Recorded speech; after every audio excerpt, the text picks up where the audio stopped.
And so you brought your beautiful twin-engine bomber. Can you tell us a little bit about the airplane? Sure. It's a Gotha 4 German from 1916. It's a bomber. It started the strategic bombing in World War I, and of course that carried into World War II. But it was designed by the Gotha company, which was originally a bus manufacturer. Wow. And they got into building airplanes, and so they ended up building this. And since I was a kid, I always wanted to do a Gotha because they're just cool.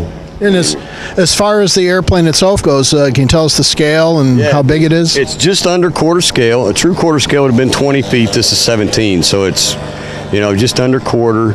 The length of the fuselage with the tails is about 9.5 feet.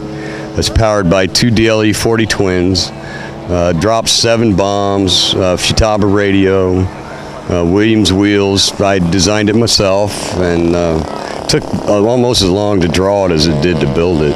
But it's all balsa and ply construction, and making up. Probably the toughest thing about the airplane was building the cabanes and the landing gear, because bending all those wires and then making 2 that matched was probably one of the more difficult things. But otherwise, it flies great, balances well, and people like to watch it fly, that's for sure. Excellent. Well, we were watching you fly too, and it just looks great. Is it very stable? How is it? How's it to fly? Very stable, and it turns a lot better than I thought. I have the engines mixed with the rudder for ground handling, because you're absolutely a spectator on the ground.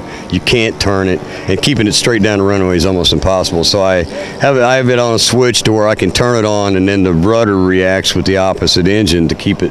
I can keep it straight down the runway. Once I take off, I get about 10 feet in the air, I shut it off, because by then the rudder works fine.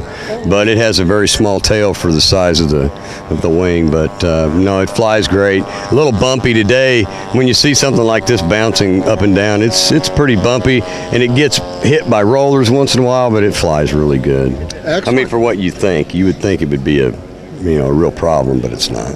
Good. Well, actually, so for the 50th anniversary of the old Rhinebeck Aerodrome, it's these wonderful airplanes are showing up. Thank you very much for coming out and being part of it. Hey, thanks for putting up with me or whatever. Yeah, very good. Thank you. Guys, have a good time. Thank you.